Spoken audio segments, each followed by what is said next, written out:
Hello and welcome to the show. Around the Nation right here. Jeff Waldorf here with you on this Friday afternoon. We're going to start out, of course, with a little bit of breaking news about Michael Cohen. Of course, it drops right before we start the show. So it's going to be interesting. We'll have a fun time with that. We also talk about, well, Donald Trump starting out his morning with a little bit of a tweet storm. Got that story. Then Trump versus Rex Tillerson. A couple of stories on that, actually. What Tillerson said, and then Trump firing back. We then have Alexandria Ocasio-Cortez, who is basically unmasking the corruption in Congress. It's a fascinating story. And then we'll talk about, of course, after, at the end of the show, the Saudi-funded lobbyists in Trump Tower.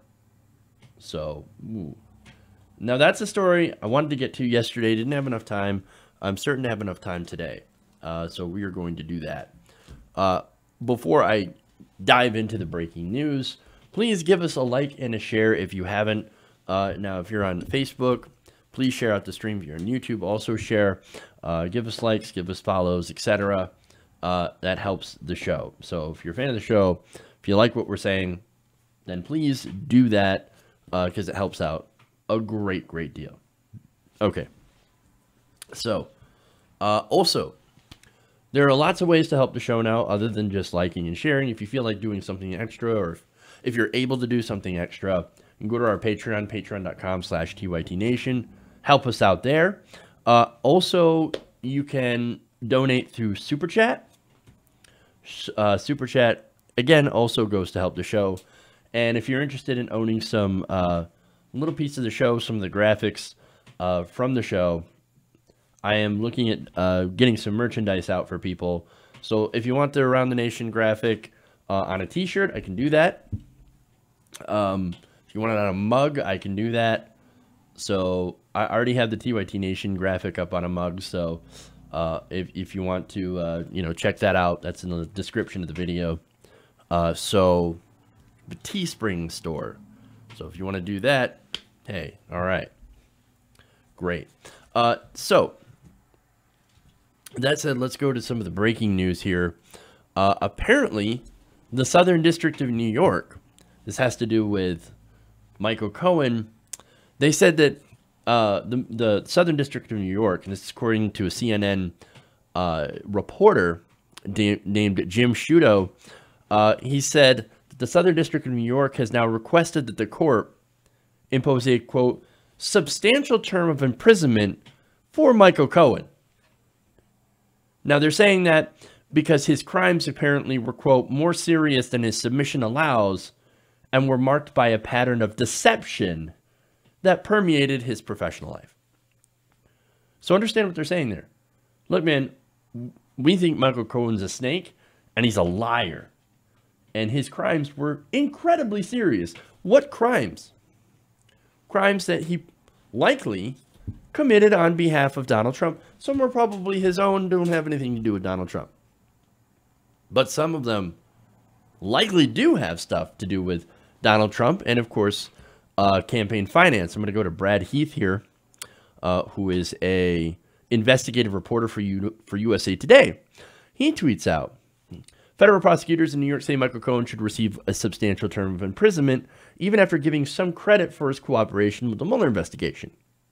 And he says, this is the first time federal prosecutors have said for the first time in a court filing that Cohen committed campaign finance crimes, quote, in coordination with and at the direction of President Trump. The Justice Department is alleging in court that the president directed his one-time lawyer to commit 2 felonies that related, of course, to Stormy Daniels and Karen McDougal. Those are the payoffs, right? That is a campaign finance violation. That is a crime. Prosecutors also downplay the extent of Cohen's cooperations.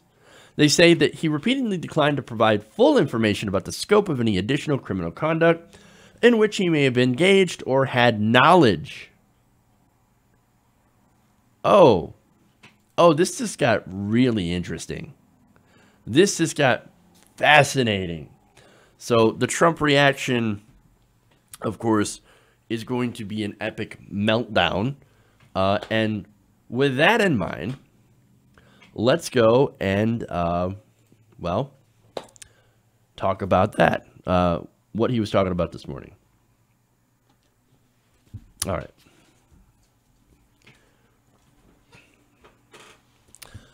So earlier this morning, President Trump was awaiting more drops by special counsel Robert Mueller.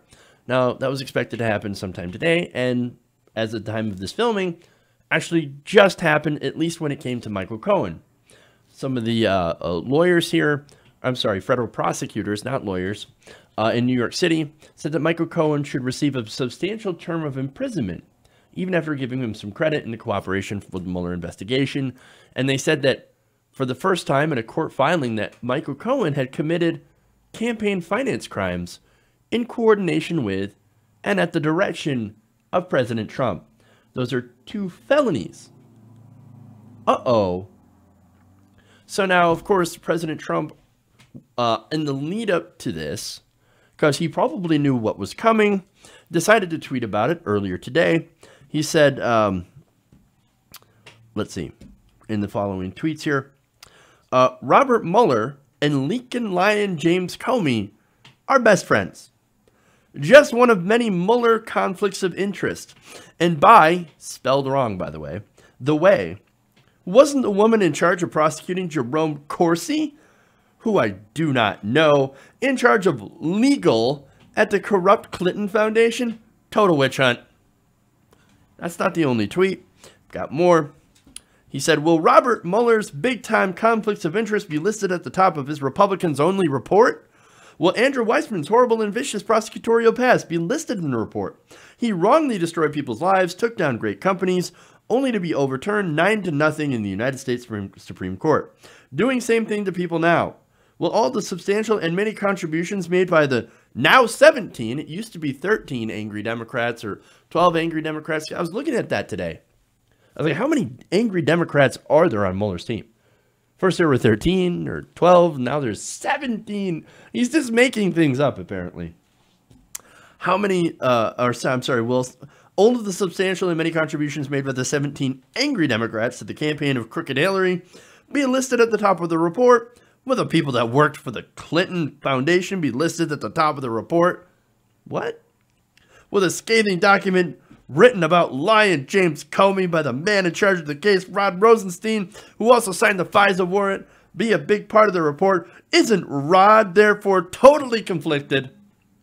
Will all the lying and leaking by people doing the report, and also Bruce Orr and his lovely wife, Molly, I don't even, what?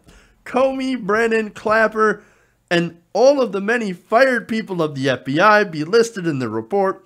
Will the corruption within the DNC and Clinton campaign be exposed? And so much more. Jesus, man. Does that sound like somebody who is very stable and a very stable genius? No, he's worried about this. No, the other thing that's supposed to come out is sentencing guidelines on Paul Manafort as well. Now, Mueller's office will be filing this sometime today. Now, we just got breaking news on the Cohen report, right? And how state prosecutors want to throw the book at him for him lying. Now they're going to go after Paul Manafort. Paul Manafort, the memo on Paul Manafort, or I should say the document, spells out what his team previously referred to as the, quote, crimes and lies that led them to cancel a cooperation agreement with former Trump campaign chairman Paul Manafort. That's expected to come out today. Now, is that going to be worse than Cohen? Or is it going to be, I mean, look, for me, I think it's worse than Cohen. Worse for Cohen. And so, what do I mean by that? Well, Cohen is Donald Trump's fixer. The crimes that he did on behalf of Donald Trump, they still reflect on Donald Trump. Just because you get someone else to do a crime for you doesn't mean that you're not guilty of said crime. And so far, what Mueller's team, the Department of Justice, are alleging is that Donald Trump told Michael Cohen, go out there and make these payments to protect my campaign so that I can win the presidency. That is a campaign contribution, and that is illegal. And who knows what else there is. in this sentencing report. This is just what we know right now from Cohen. So, tick-tock, man. As far as anything else, any of the stuff he's mentioned, whether it might have validity or not, because look, the DNC is corrupt. Let's just be honest about it, or at least was corrupt in 2016, definitely. And they haven't really cleaned up. But at the same time, is that necessarily, is what they're doing illegal? Well, look, they've set up legal money funneling schemes, right? So it's basically legal money laundering, but it's been legalized through the actions of money in politics. So yeah, it's basically laundering money through the state parties to the Democratic Party, but it's legal. So it's not necessarily a crime, even though really it actually should be. But technically it's not, so that's not something that's going to get investigated. The Mueller report is not going to investigate any of that stuff because they're investigating you. That's what the team is, right? The Mueller report is about Donald Trump's corruption and the people around him. And the whole reason that they're going for people all around Trump is because he is the center. He is person one. And so he is scared. He is tweeting out this nonsense rambling because he's scared for the first time in his life he might actually be held accountable for some of the crimes that he committed. Okay. I think we're there. Okay. So let's go next story.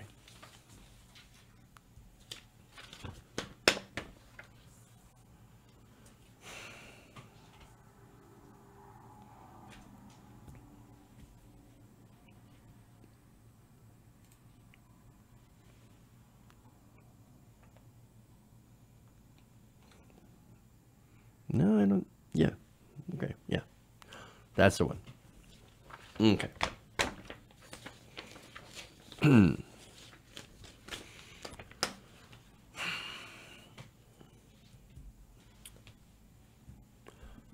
So Rex Tillerson is Donald Trump's former Secretary of State. Now, Rex Tillerson did not leave under the best circumstances. He was actually fired back in March from that position. So a few months later, after being fired, he is now in a position to say basically what he thinks about Trump. Now, there's video of this, but I don't have the video because it's CBS, and it's probably going to get this video flagged for demonetization. Let's keep it real. So I'm going to give you the quote here. He said, "What was challenging for me," and this is Tillerson talking, "what was challenging for me coming from the disciplined, highly process-oriented ExxonMobil Corporation was to go to work for a man who was pretty undisciplined. Doesn't like to read, doesn't read briefing reports, doesn't like to get into the details of a lot of things, but rather just kind of says, this is what I believe." Now, here's the thing, right? This is not shocking to anybody who knows Donald Trump, who has been paying attention since 2015. For years, we have talked about Donald Trump. We've told you guys that he's an idiot, that he doesn't care about policy, that he doesn't actually, that he's not a smart person, okay? And so he calls himself a businessman, but he is actually really terrible at business. So now Tillerson, on the other hand, Tillerson ran ExxonMobil. Now look, ExxonMobil is a terrible corporation because of how Machiavellian they are, right? For example, they knew about climate change. They buried those findings because why? It would cost them money, right? They also bought politicians in order to continue giving them subsidies and expanding the use of fossil fuels, promoting it overseas, etc., right? So, look, they're super profitable because of those things. Now, see what you want about Tillerson. He does know how to make profit in this system. So there it is, right? So Tillerson's really good at making money, as opposed to Donald Trump, who is really good at going bankrupt 6 times and then losing everybody else's money. So much so that nobody would lend to him other than the Russians. So that's just on business, right? So this guy from the business world comes in as Secretary of State and immediately thinks, holy shit, this guy's dumb. He doesn't read. He doesn't care about details.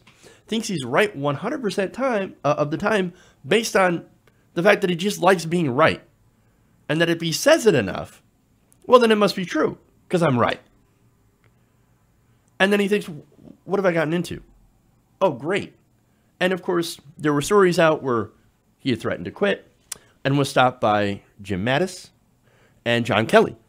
John Kelly also reports today, and the reason I didn't cover it in a separate segment is because John Kelly has been threatening to quit for months, for I think over a year. So it's like, oh, is he going to actually pull the trigger this time and leave the administration? What's going to happen? I don't know. It's kind of up in the air, but no, John Kelly's really going to do it this time. But getting back to Rex Tillerson, was one of the guys that convinced Tillerson to stay.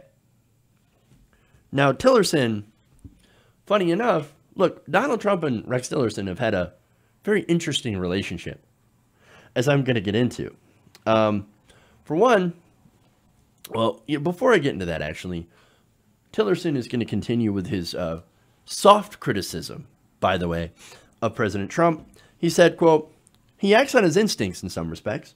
That looks like impulsiveness, but it's not his intent to act on impulse. I think he really is trying to act on his instincts.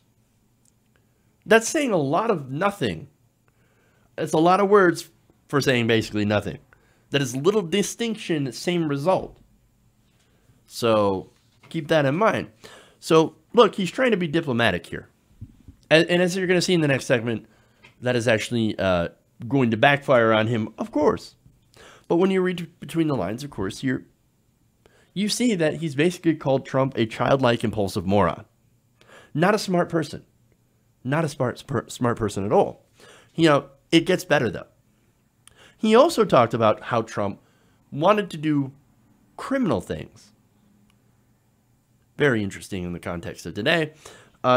He said, quote, so often the president will say, here's what I want to do, and here's how I want to do it. Tillerson said, and I would say to him, Mr. President, I understand what you want to do, and I'd love to do it, but you can't do it that way because it violates the law. Here's something you want to do. You can't do it because it's illegal. Now, does that matter to Donald Trump? Of course not. Because he can't help but violate the law because he's already a criminal. Now, his reaction to this, of course, is he got really frustrated. Quote, I think he grew tired of me being the guy who told him, you can't do that. Nobody tells Donald Trump that he can't do that. Nobody tells me no. Gah. So, now the thing is, look, the reason he's like that is because this guy's rich and powerful, right? And he's gotten away with doing whatever he wants for his entire life. So, am I all surprised at all that he wanted to do criminal things or wanted his cabinet to do criminal things, criminal activity, things that are illegal? There you go. Now, finally, now here's the other thing, right? Ironically, as I just mentioned, he's rich and powerful, so throughout his entire life, he got away with everything. But running for president and then winning and therefore pissing off all the wrong people, i.e. the establishment, might be the very thing that actually allows a member of the 1% to be held accountable for what he's done, for actually being criminal, for being corrupt. Which is kind of a hilarious irony in reality. Because he has done everything that the Republican establishment has wanted. Tax cuts for the rich, etc. But he's done it in such a way that has alienated and pissed off everybody else. The people who actually run things, the corporations. Now, let's move on here to Tillerson's final comment here, and that's on Trump bans. He said, "I will be honest with you, it troubles me that the American people seem to want to know so little about issues, that they are satisfied with 128 characters." So he's talking about how Donald Trump basically, in order to get out his message, basically uses social media, Twitter. Now, he's used that effectively to talk to his audience. Now, there are other people using social media effectively. Alexandria Ocasio-Cortez, for example, using Instagram and Twitter for clapbacks, right? And that's great. And look, President Obama sort of spearheaded using social media during his 2 very successful presidential campaigns. But this is a bit different because, look, Alexandria Ocasio-Cortez has very detailed policy proposals. Medicare for all, Green New Deal, student loan relief. And not only that, but making college, public universities and public colleges tuition free. So those are very detailed policy proposals, and you can get into how we're enact them, how we're going to pay for them, because that's all that centrists and Republicans care about, even though we know exactly how we're going to do it. There's detail here. But with Donald Trump, well, there is no detail because he doesn't release policy papers and he doesn't actually know policy. What he knows is, well, I'm right. And this is the way I get to talk to my audience, talk to my fans. It's not, well, I'm going to talk to my constituents and see what's best for them. No, I'm going to talk to my fans because basically that's all he sees this as is, well, I'm an entertainer. I happen to have power and they're my fans. And I got to please my fans, right? So now, here's the thing. Tillerson's actually wrong on one count. I got to point this out, and I know it's petty. It's actually 256 characters, not 128. They actually doubled it, but still no edit button. But I get his point. But he's right, because the people around Trump are only supporting him for, I think, 1 of 2 things, or both. For one, building the wall. That's all his fans care about. Even though the fact that it's very unfeasible and ultimately just won't work. Doesn't care. We want to build the wall anyway because, well, we don't like immigrants. We don't like people coming in. Well, good news. We're at net zero immigration, which means more people are leaving than are coming in. And that was also true under the Obama administration as well. But no, build a wall. Build a wall, right? And the other thing is white supremacy. On those 2 things, they don't need policies or papers or details. They just don't. And the other thing is the way that Trump speaks allows them to fill in their own biases on what possible problems there is. So when he's talking about something, right? So what seems to us to be a nonsensical tweet that doesn't make sense, his fans have already filled it in with what they want to fill it in with. And then they go, oh, I enthusiastically agree. Yeah, with yourself. It's just somebody else saying what you're actually thinking. That's why you always hear Trump supporters saying, well, I mean, he says it the way it is, and he says the things that we want to hear. Well, yeah, exactly. Because it's actually you who are saying that. But anyway, now, not only that, but of course, his solutions, so-called solutions, don't actually solve any problems, and because they're incredibly simplistic. And he'll repeat them ad nauseum. So, again, immigration. Oh, we got a problem with immigration, right? Which we don't. Well, let's build a wall. But people can fly over a wall. And look, this isn't 4th century BC China versus the Mongolians. Okay, you can't just build a wall and keep everyone out. How do you beat the wall? You fly over it. You fly over it and you overstay your visa. That is the most common way to get into the United States and become undocumented or illegal, right? But it doesn't matter to them. Again, on coal, right? Coal is dying due to market forces.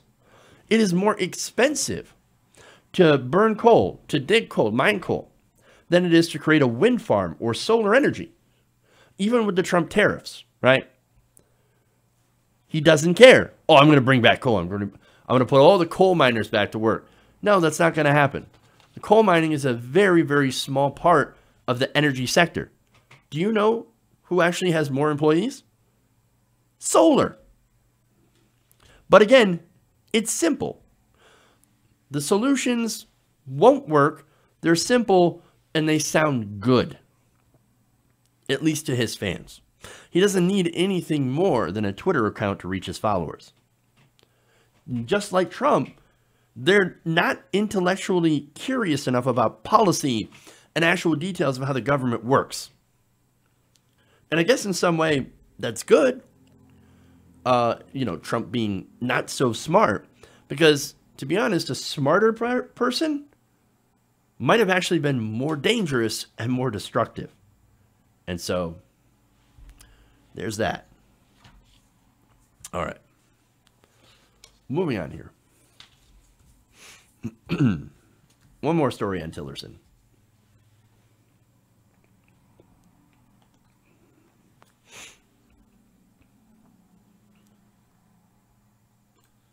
All right.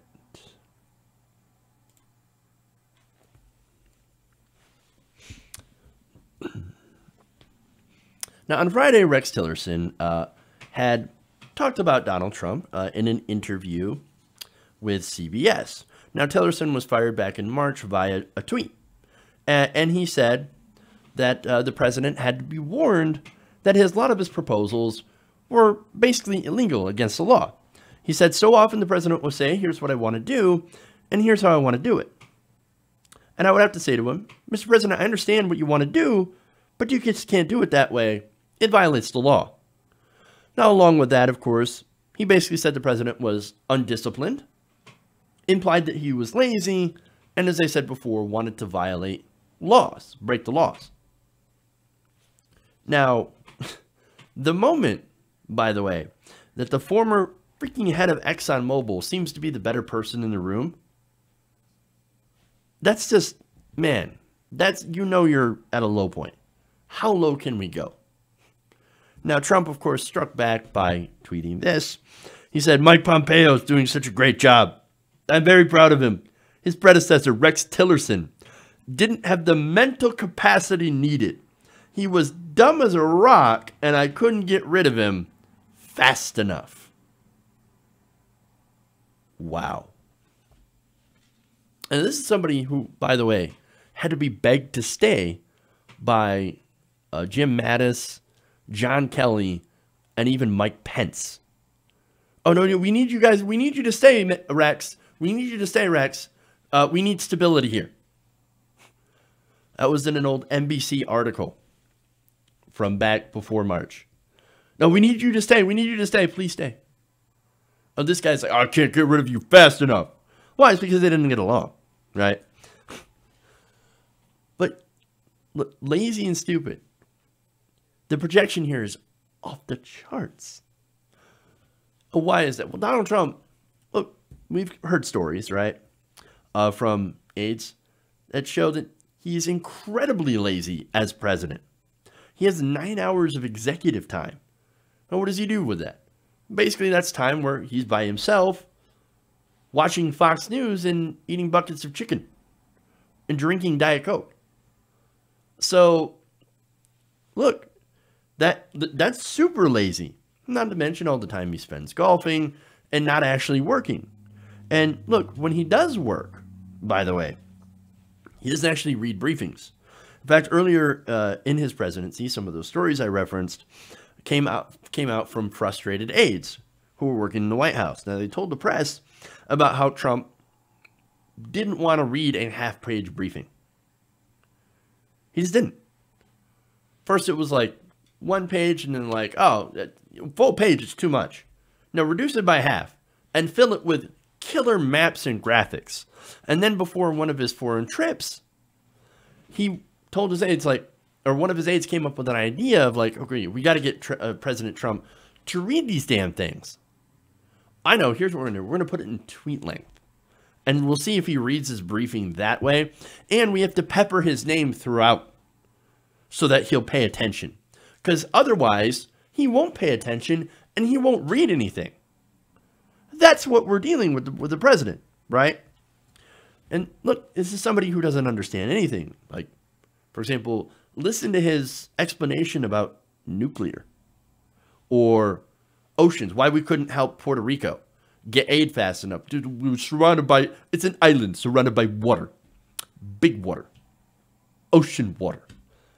Just go through all the past gaffes. There's a gaffe and a half a day. So, and this guy, this person has the audacity to attack someone else on their mental abilities. But of course, look, you have to know that these two do not get along, right? During his time as Trump's Secretary of State, Tillerson was accused of describing the president as, quote, a moron, according to 3 officials who were present or briefed on the incident. Now, that came as there was a July 20 meeting, right? That came a day after a meeting in the White House Situation Room on Afghanistan policy. Now, during that meeting, the president's like, you know what I'm going to do? We're not winning the war in Afghanistan. We're not winning. It's very sad. Here's what we're going to do. I'm going to fire the general. I'm just going to fire the top U.S. commander. I'm going to replace him with somebody else. And it's going to be so easy. It's going to be great. You know what's going to happen? It's almost like it's like renovating a high-end restaurant. What? No, that's stuff that he's actually said. No, that's your smart guy. That's your very stable genius. If anybody should be calling anyone else dumb, it's Rex Tillerson. Crazy. All right. Let me take a break here. We'll come back. We got some, we got Alexandria Ocasio-Cortez blasting congressional orientation. That's a fun story. We'll come back with that. And then make sure to send super chats. We'll read those after the break. And I'll be right back. Around the Nation.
everybody, welcome back to the show. Around the Nation right here, Jeff Waldorf with you. I have a super chat here from Tira. Let me pull that up, which I should have actually already had that up, and I don't know why I don't. But, yeah, I know. And what did I do over break? Wouldn't you love to know? Actually, I just prep stories, so that's what I do. All right, let's get into the super chat here. It's Friday, man. What are you going to do? Events.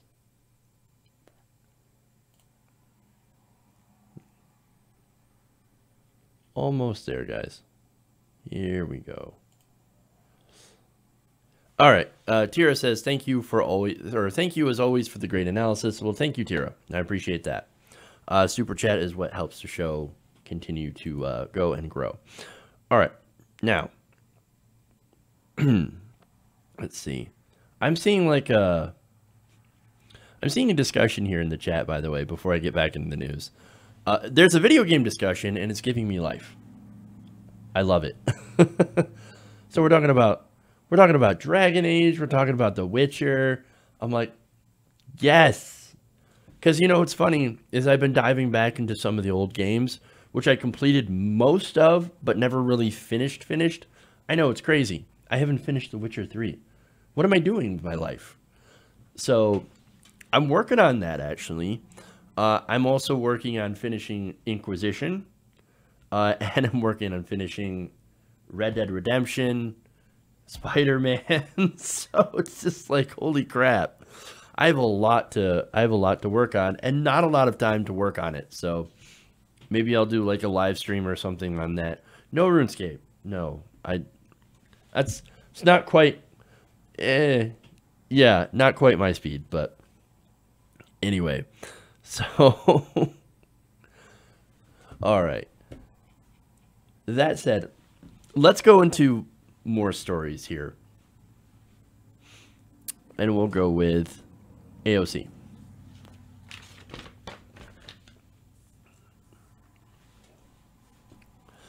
Now, Alexandria Ocasio-Cortez and other newly elected congresspeople have begun their orientation, which apparently includes an event sponsored by corporate lobbyists.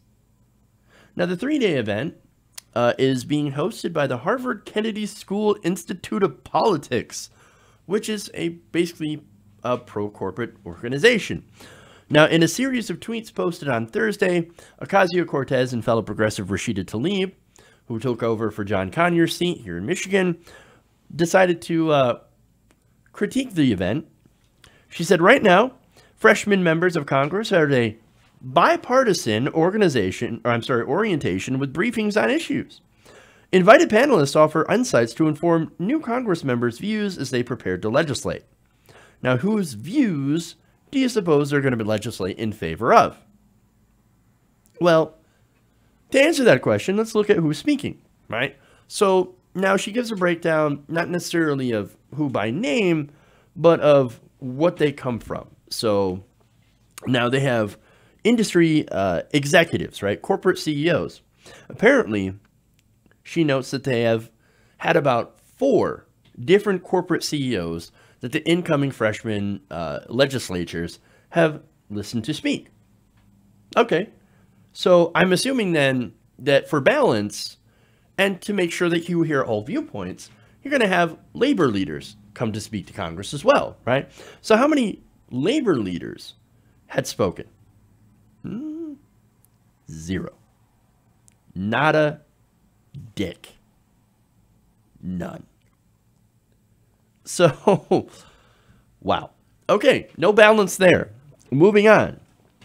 She continues her tweet by saying, our bipartisan congressional orientation, by the way, she always puts bipartisan in quotes. Their orientation is co-hosted by a corporate lobbyist group.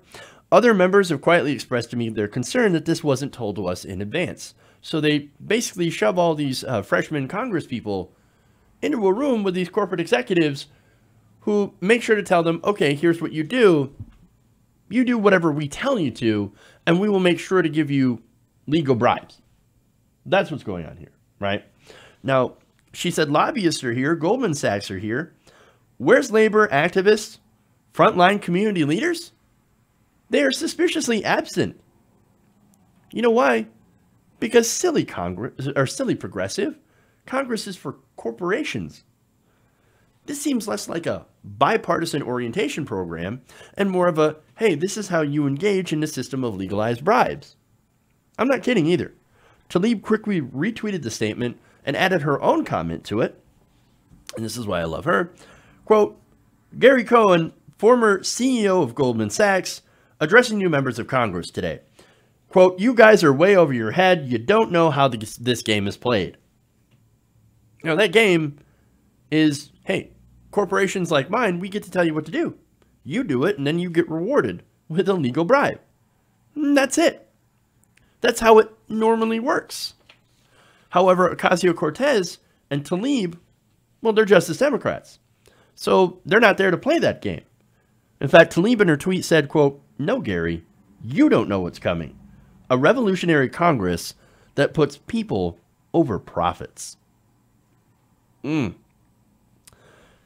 Now, that event, by the way, was billed as an opportunity for representatives-elect to forge bipartisan relationships and learn the practical skills of lawmaking.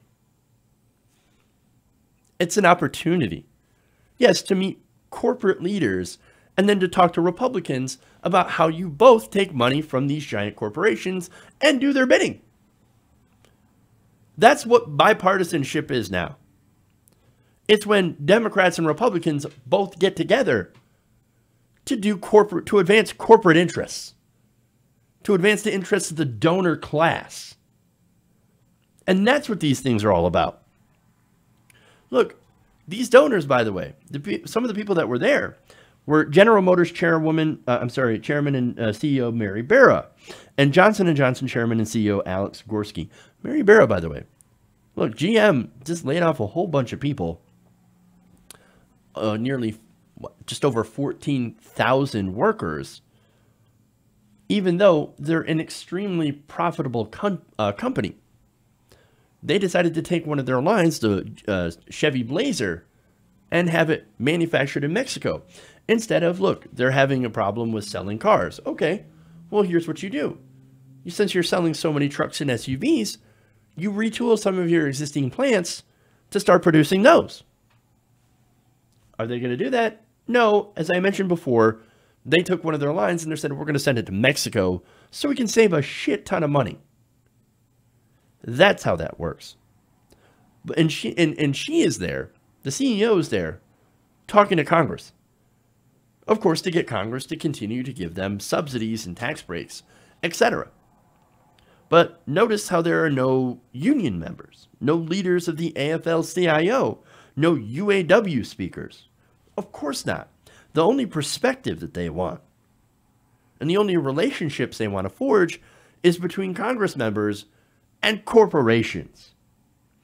What Ocasio-Cortez and Tlaib and these new members of Congress that are progressive, even before they take office, are unmasking the corruption endemic inside of the system.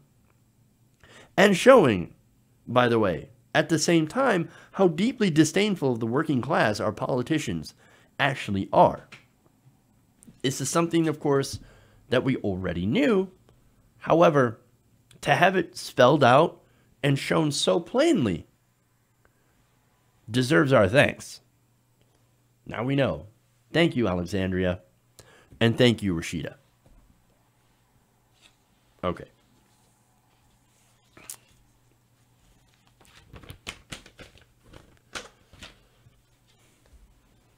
Let's move on. One more story here.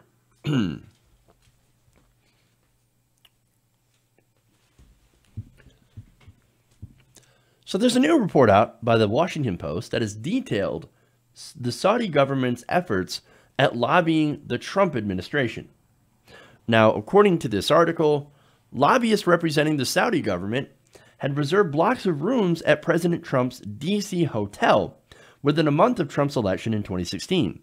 They paid for an estimated 500 nights at the luxury hotel in just 3 months, according to organizers of the trips and documents obtained by the Post. Now, at the time, the large numbers of lobbyists these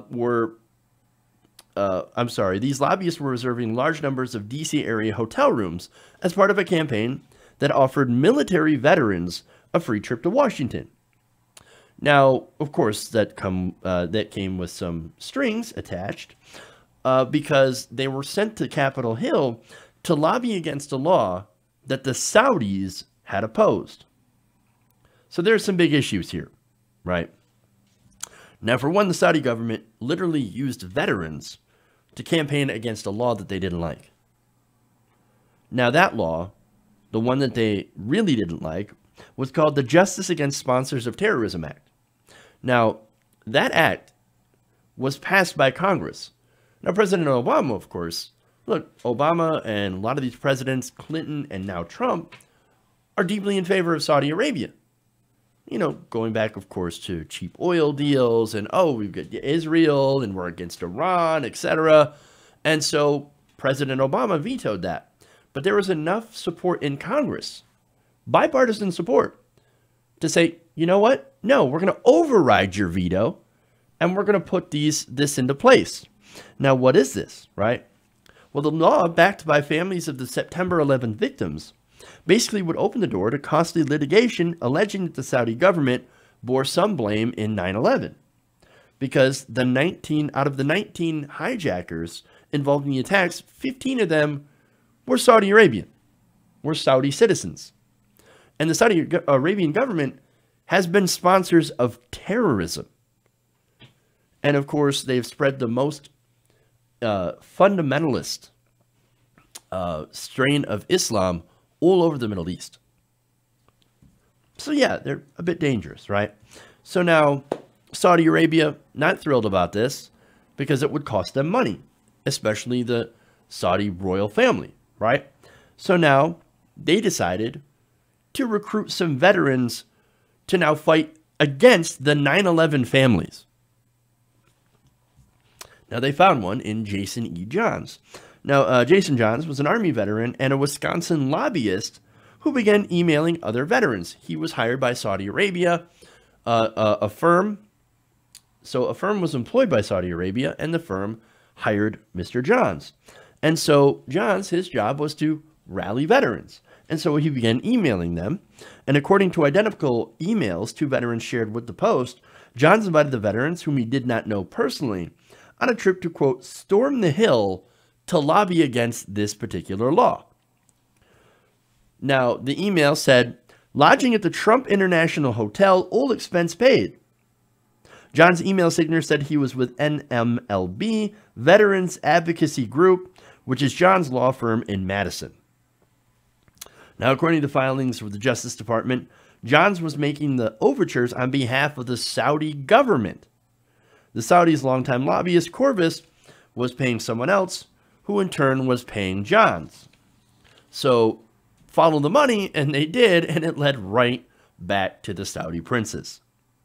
Now, those veterans, most of them didn't say that they didn't know that they were being paid for by the Saudis. And some, there's a little bit of question as well, and I urge you guys to read the full article. Now, some of the veterans who stayed at Trump's hotel say, look, we were kept in the dark about the Saudis' role, and now are wondering if they were used twice, not just to deliver someone else's message to Congress, but also, since they were staying in the Trump hotels, to deliver business to the Trump organization. So that's how Trump is involved. So first they were, we're going to stay at some other hotels. And then I had the great idea to go and stay in the Trump hotels right after Trump wins the presidency. That's weird, isn't it? That's quite a coincidence. So how much business did the Trump organization get from these veterans? Now, the Post estimated the Saudi government paid for more than 500 nights in Trump hotel rooms. In all, the lobbyists spent about $270,000 to house 6 groups of visiting veterans at the Trump Hotel, which Trump still owns. Now, during this period, according to the records, the average nightly rate at the hotel was $768. The lobbyists who ran the trip say that they chose Trump's hotel strictly because it offered a discount from that rate and had rooms available, not to curry favor with Trump. Oh, no, of course not. It had nothing to do with that, according to Michael Gibson, who was a Maryland-based political operative who helped organize the trips. Gibson was the man who was paying Johns, by the way. Oh, no, it had nothing to do with Donald Trump at all. Oh, no, we were just hunting around for cheap hotel rooms. And the cheapest that we could find is, well, the discount for a Trump organization room. Now, wait a minute here. The rooms at the Trump Hotel, $768. That's not cheap. Oh, but there's a discount. It's only $500 a night for veterans. You can still probably find cheaper hotel rooms. And look, a lot of these veterans, they say just the exact thing. We were surprised at how much money they were spending on us. Normally, we go to like a hall and maybe we'll stay at a Hotel 6 or something like that, or Motel 6, sorry. We were so surprised they were spending so much money. In fact, that was one of the red flags here, right? According to some of the veterans, he said there were private rooms, open bars, free dinners, and everything. And then one of the organizers who had been drinking minibar champagne did mention a Saudi prince. Now, this is Dan Cord, a Marine veteran. Here's a quote from him on that, on how much money they were spending. Quote, "We've done hundreds of veterans events, and we've stayed in Holiday Inns and eaten Ritz crackers and lemonade. And we're staying in this hotel that costs $500 a night? I'd never seen anything like this." They were like, "That's what's so cool. Drink on us." Each trip included one and sometimes two dinners at a Trump hotel banquet room. There was usually an open bar, veteran said, and was always supposed to end at a certain hour. Often, for dramatic effect, Johns would declare an extension. Oh, of course. I know we're supposed to leave at this time, but let's just stay another hour. Put it on our tab. That's according to Scott Bartels, an Army veteran from Wisconsin. Now, another surprise, of course, for them is how bad their group seemed to be at actually lobbying in favor of the law that the Saudis are paying them to lobby. Veterans said that they were told that the new law might cause other countries to retaliate and might lead to U.S. veterans being prosecuted overseas for what their units had done in a war. They were given several fact sheets, including one with small print at the bottom, reading, "This is distributed by Corvus MSL Group on behalf of the Royal Embassy of Saudi Arabia." So the paperwork itself said, oh, by the way, you were getting paid by Saudi Arabia to say this. How could you not know? Well, maybe if you don't read anything, and that certainly could be the case. They said they also weren't given briefings about how the law ought to be amended or policy briefings to leave behind for legislators to study. They were just told, this law is bad, so go and meet with lawmakers and tell them how bad it is. Now, going back to how terrible they were at actually doing this lobbying, right? They ended up meeting with the same legislators. And in some cases, congressional staffers would confront them because they knew Saudi Arabia was funding the trip. One of them actually said, this is one of the veterans actually, he said, "We walk in there and they go, 'Are you the veterans that are getting bribed?'" Wow. So, and of course, one of them, or I should say many of them, met with Chuck Grassley or Chuck Grassley's people. Chuck Grassley had already made up his mind on this. And he's like, "No, I'm not gonna support Saudi Arabia. You're wasting your time. You've met with me over 4 times. Like, I'm not interested. I know what you're gonna say. Let's talk about other things." And so a lot of these meetings ended up with the veterans just talking about other things than this law, and yet they were still paid to do so.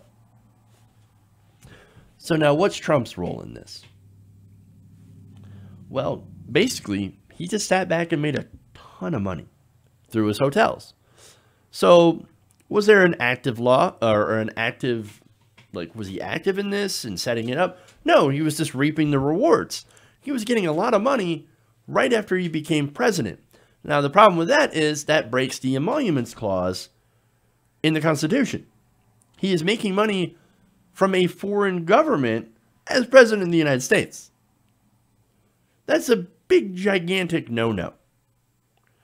And, of course, you see his relationship with Saudi Arabia now. How he basically defended Saudi Arabia and Mohammed bin Salman, who gave the order to execute and dismember a journalist, a Saudi journalist working for the Washington Post. But he says, well, I don't like the Washington Post anyway. And I love how the Saudis keep paying me money and buying my renting my hotel rooms and buying my condos, giving me money. Yeah, I'm just going to turn my back. I love the Saudis. They give me lots of money for my hotel rooms. And so when they murder a journalist, I just turn my back. I don't care. I don't care at all. So, look, and be fair, as I said before, Obama liked Saudi Arabia, and all these other countries, or I'm sorry, all the other presidents loved Saudi Arabia, but for different reasons. And to be fair to Obama, he never did make personal money off Saudi lobbyists looking to curry favor that we know of right now. So, look, if you were wondering the depths of corruption in our government and how Donald Trump has taken it to a new personal low, I should say, personal high, personal low, whatever. Well, there it is. The Saudis, by keeping his business, he allowed the Saudis to get their foot in the door and to do more corruption, which he personally benefited from. There it is. Okay. That's it. That's all I got for you guys today. Thank you for going around the nation with me today. If you haven't already, please give us a like and a share. Super chat, way to help the show. Thank you, Tira, for the lone super chat for today. Other ways to help the show, patreon.com/TYTNation. There's merchandise, too. You can check the link. We've got a mug and a t-shirt. And more to come. So, you know, going to work on designing some of those and getting some help to designing some of those as well. Hopefully you guys will enjoy that. That said, have a great weekend. We'll see you guys on Monday. Love you, and remember, change begins with you. Good night, nation. We'll see you guys tomorrow. I'm sorry, Monday.